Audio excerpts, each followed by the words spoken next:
अहमद सईद सादा senior nursing instructor हूँ।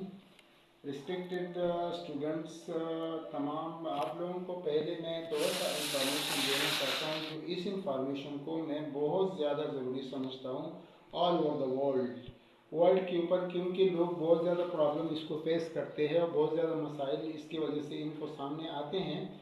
तो उनसे जान छुड़ाने के लिए चंद चीज़ें मैं आपको उनके तदाबीर और उनसे बचने के लिए जो है मैं आपको बताता हूँ। पहला तो ये कि आजकल जो जेनेरिक BSc करते हैं, डिग्री ये लोग कंप्लीट करते हैं, HEC के करिकुलम है।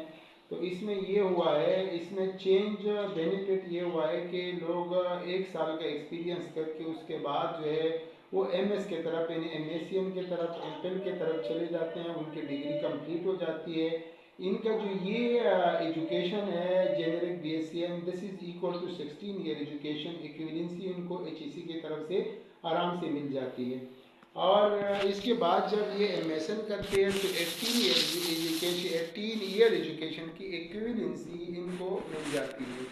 आपको इक्विवेलेंसी जो रिक्वायर्ड है, जब आप कोई भी यानी ग्रेजुएशन के लेवल के जब आप इक्विवेलेंसी आपको रिक्वायर्ड है तो आप किसी भी लेवल पे अब्रॉड में चले जाते हो, अर्निंग के लिए अब्रॉड में चले जाते हो, एजुकेशन के लिए या किसी भी पर्पज़ के लिए, तो आपको इक्विवेलेंसी हायर एजुकेशन कमीशन की रिक्वायर्ड है, मस्ट।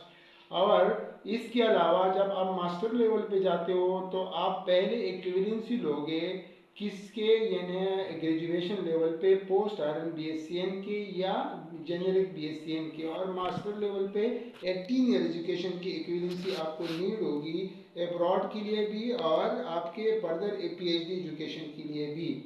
यहाँ ये बात ख़त्म होगी। अब आते हैं पुराने बातों पे जो डिप्लोमा लेवल पे होता था। जो नर्सिंग, मैट्रिक के बाद नर्सिंग होता था, 3 साल की जनरल नर्सिंग यानी RN रजिस्टर्ड नर्स उसको कहलाते थे, और वो 3 साल का डिप्लोमा करके 1 साल का स्पेशलिटी करते थे, और उसके बाद 2 साल के एक्सपीरियंस करके और फिर उसके बाद पोस्ट RN BScN करते थे।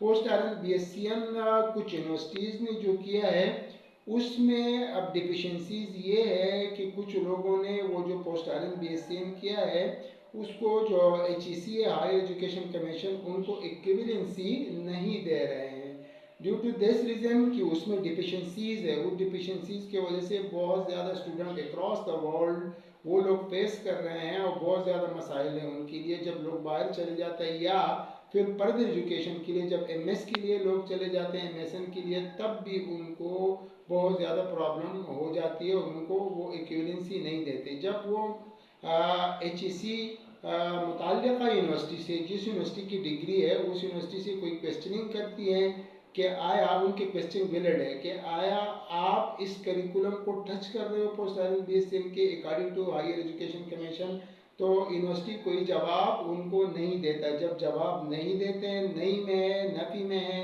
तो उसके बाद क्या होता है कि वो लोग इक्विवेलेंसी नहीं देते और स्टूडेंट मारे मारे फिर रहा होता है और ओवरऑल वर्ल्ड में।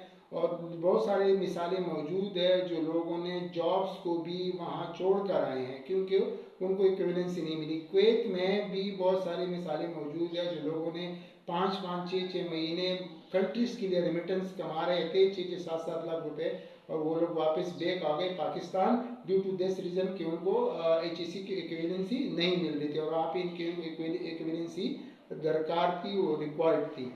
अब यहाँ पे बात ये है दूसरी, अब एक और मसले पे आते हैं। कुछ लोग यूनिवर्सिटीज़ ने क्या किया कि HEC ने 3 पेपर आपको कंपल्सरी की है। एक तो आपके पास इस्लामियात है मुस्लिम के लिए, और नॉन मुस्लिम के लिए एथिक्स है, अगर वो इस्लामियात देना चाहे तो कैन डू दे सकते हैं। और एक आपके पास पॉक स्टडी है जो कंपलसरी है, इस्लामियात, पॉक स्टडी और एथिक्स और एकेडमिक इंग्लिश, ये तीनों जो पेपर है। एथिक्स उस सूरत में जब नॉन मुस्लिम होगा और वो इस्लामियात नहीं देना चाह रहा होगा तो वो एथिक्स दे सकते हैं, वरना 3 पेपर है, इस्लामियात है, पाक स्टडी है और एकेडमिक इंग्लिश है। इन तीनों पेपरों को कंपलसरी है। इसके अलावा आपकी डिग्री एक रद्दी कागज़ के बराबर है।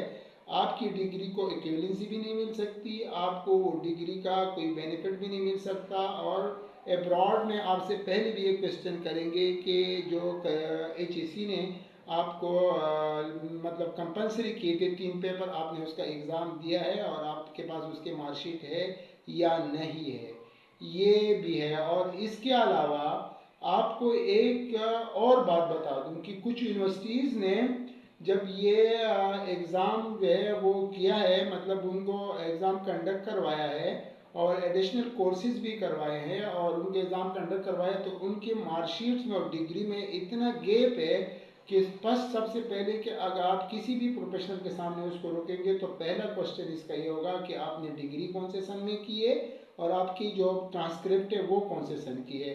तो ये है कि मेरा रिक्वेस्ट है तमाम प्रोफेशनल से, तमाम एजुकेशनिस्ट से और तमाम उन लोगों से जो हायर एजुकेशन के लोग हैं और उन यूनिवर्सिटीज़ से जो कि इन लोगों को एजुकेशन प्रोवाइड करते हैं, इनको प्रोफेशनल बनाते हैं, प्रोफेशन को आगे बिल्डअप करते हैं, उनसे रिक्वेस्ट है कि खुदारा इस बात पे गौर करे और इस मसाइल को हल करे और इन लोगों को बाकायदा मोटिवेट करे कि ये जो 3 पेपर है इनको फैसिलिटेट करे, मोटिवेट करे, ताकि ये जो 3 पेपर्स इनके हैं वो दे दे और आगे अपने मुल्क के लिए रेमिटेंस और अपने लिए कुछ अर्निंग करे और अपने प्रोफेशनलिटी और अपनी डिग्री को कारआमद लेकर आए।